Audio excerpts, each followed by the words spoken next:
Hola, ¿cómo está? Dios le bendiga, espero que esté bendecido. Ustedes saben que ya estamos estudiando el libro de esta carta a los Gálatas, estamos en el capítulo 3 y siempre es bueno recordar el contexto o la motivación por lo cual el apóstol escribe esta carta. Y era un asunto que estaba pasando en estas iglesias, porque había más de una iglesia, en donde se estaba filtrando una enseñanza que era volver a la ley.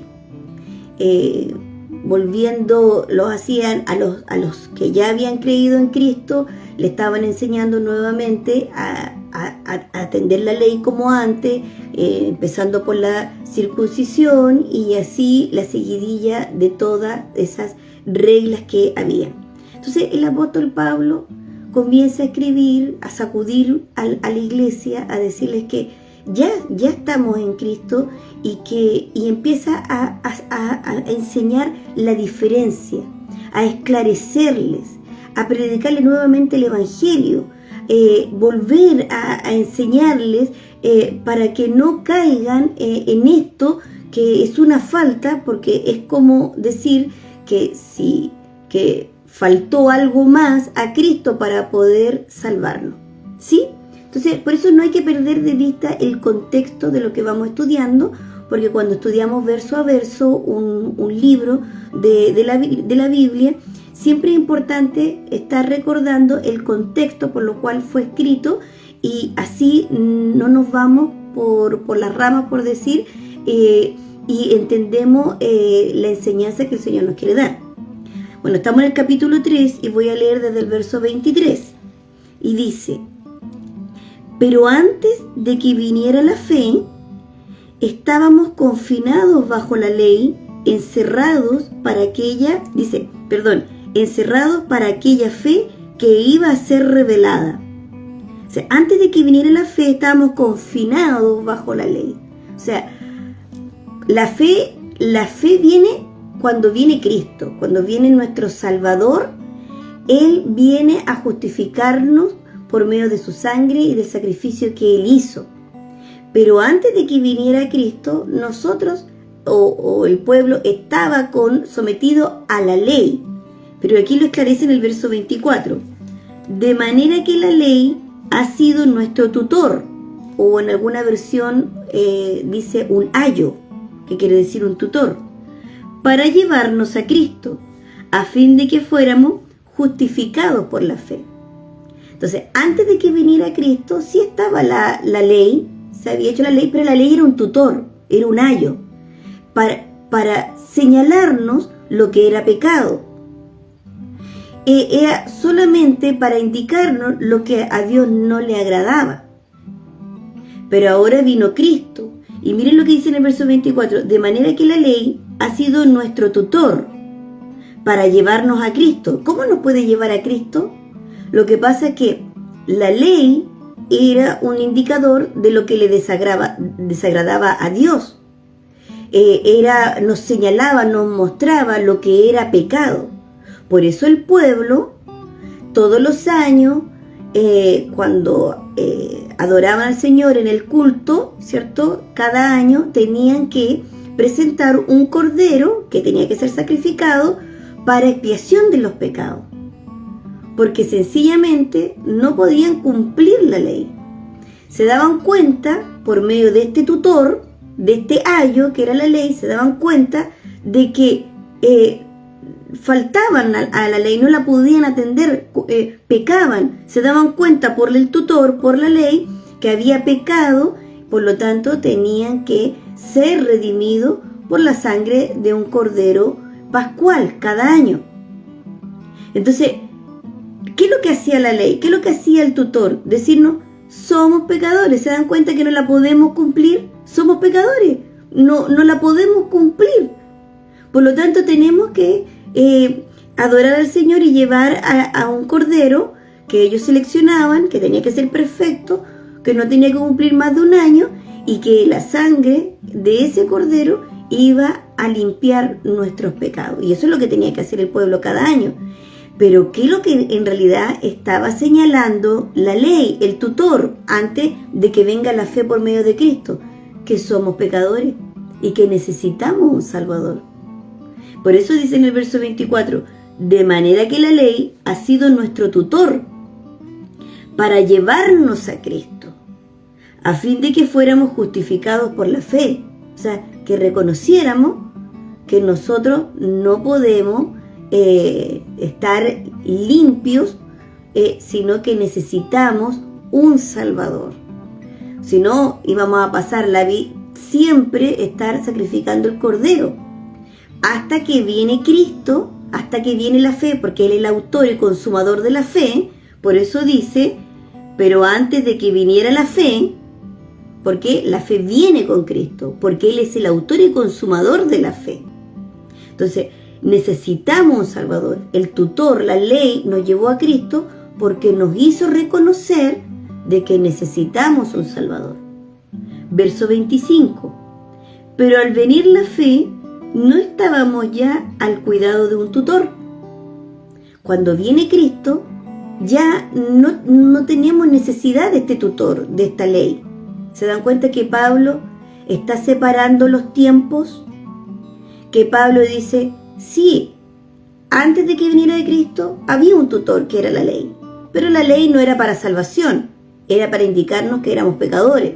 Por eso este tutor, esta ley, nos llevó a Cristo, para que pudiéramos reconocer la gran necesidad de la humanidad de tener un Salvador. Por eso en el verso 25 dice, pero al venir la fe, ¿quién es la fe? El autor y consumador de la fe, ¿quién? Cristo. Pero al venir la fe, no estamos ya al cuidado de un tutor. ¿Por qué?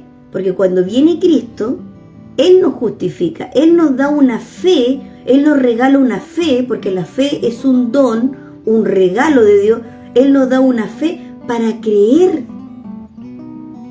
para que toda nuestra confianza esté en el Salvador y lo podamos reconocer que somos pecadores, que le necesitamos. Y viene el Espíritu de Dios que nos trae convicción de nuestros pecados. Por lo tanto, ya no necesitamos este tutor.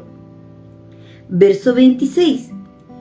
Pues todos ustedes son hijos de Dios por la fe en Cristo Jesús. Es algo precioso. Ahora, Cristo nos hace parte de Él, porque somos su iglesia. Y la iglesia es su cuerpo. Ahora que Él se hizo de un pueblo, nosotros que somos justificados, que hemos reconocido que necesitamos un Salvador, porque la salvación es para los pecadores. Entonces nosotros tenemos que reconocer que somos pecadores y decimos sí, esto es para nosotros. Por eso Jesús, cuando comienza el ministerio de salvación, dice arrepiéntense, que el reino de los cielos se ha acercado. Entonces nosotros decimos sí, nosotros necesitamos esta salvación porque somos pecadores, y Él nos hace parte de Él. Por eso somos su iglesia, somos su cuerpo. Verso 27. Porque todos ustedes, los que han sido bautizados en Cristo, están revestidos de Cristo. Y esto es precioso. Miren, si leemos un poquito más atrás aquí de Gálatas 2:20, dice, pero con Cristo estoy juntamente crucificado, y ya no vivo yo, sino que Cristo vive en mí, y lo que ahora vivo en la carne, lo vivo en la fe del Hijo de Dios, el cual me amó y se entregó a sí mismo por mí. O sea, nosotros ahora ya somos hijos de Dios, ahora somos parte de Cristo. Y usted me dice, ¿cómo yo puedo ser parte de Cristo? Usted es parte de Cristo porque usted es el cuerpo de Cristo. Entonces cuando Jesús viene por su iglesia, viene por su cuerpo, viene por su esposa. Por eso nosotros somos parte de Cristo. Por eso nosotros podemos decir, ya no vivo yo, sino Cristo vive en mí, porque estamos injertados. Y esto es lo que hace el bautismo.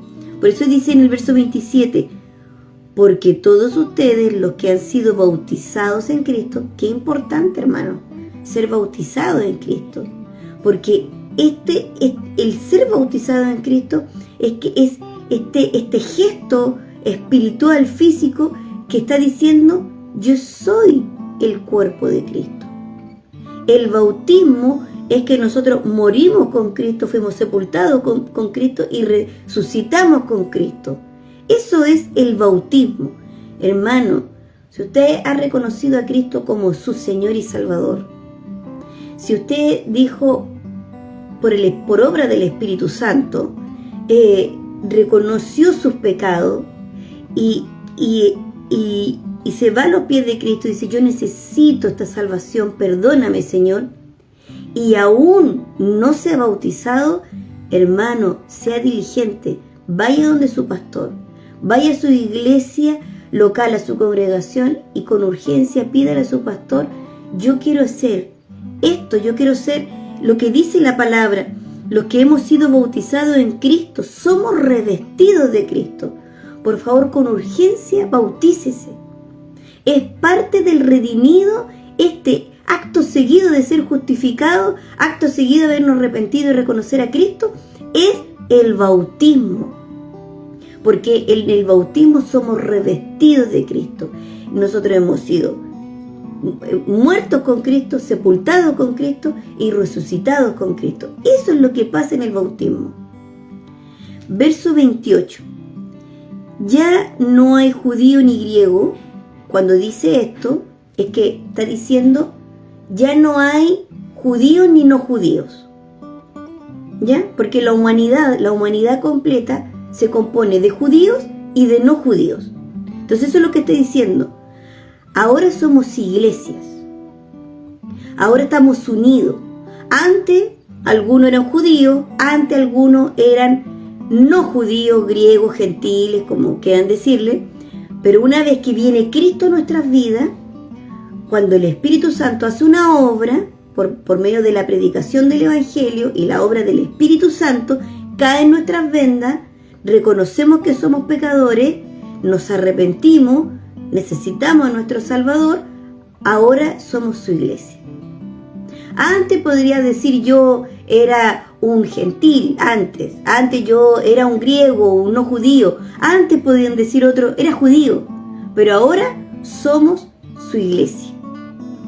Por eso dice acá en el verso 28, ya no hay judío ni griego.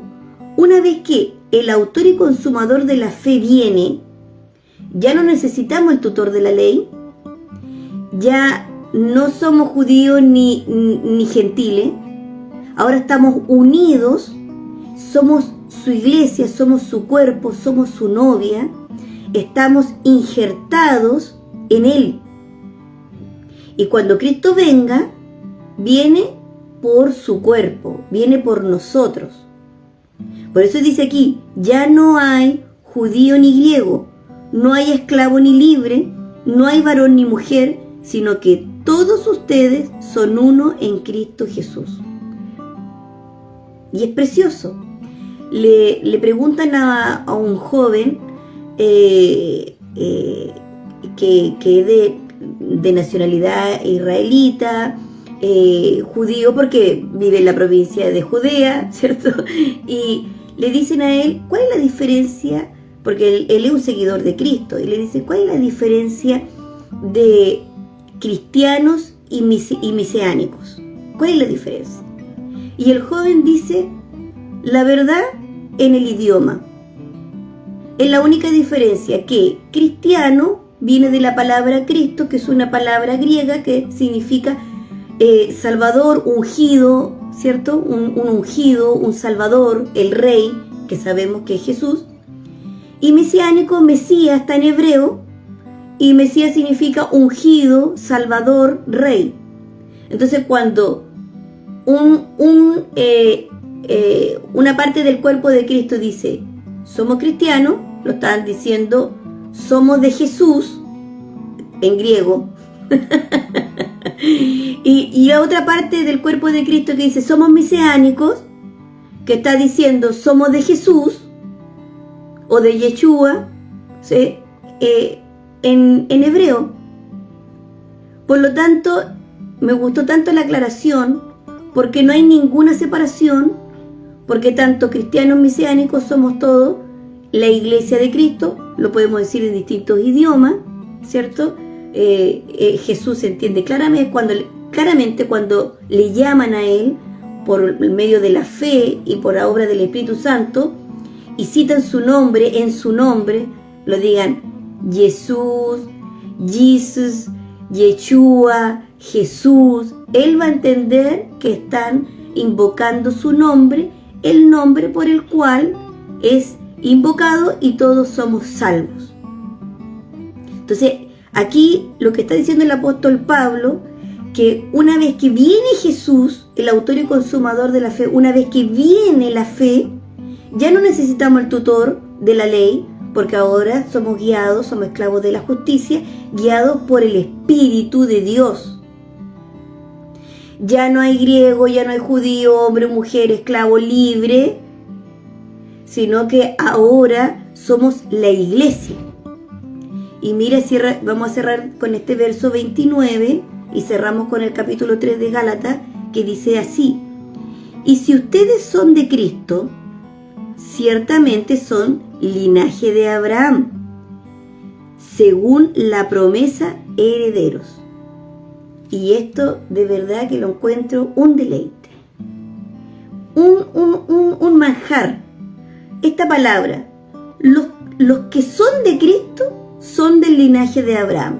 Los que son de Cristo tienen la fe de Abraham. Los que son de Cristo somos simiente de Abraham.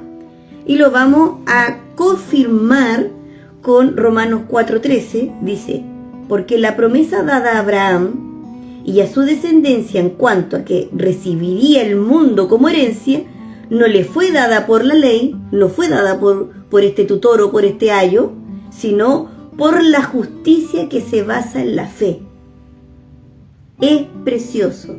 Los que son hijos de Abraham tenemos la fe de Abraham.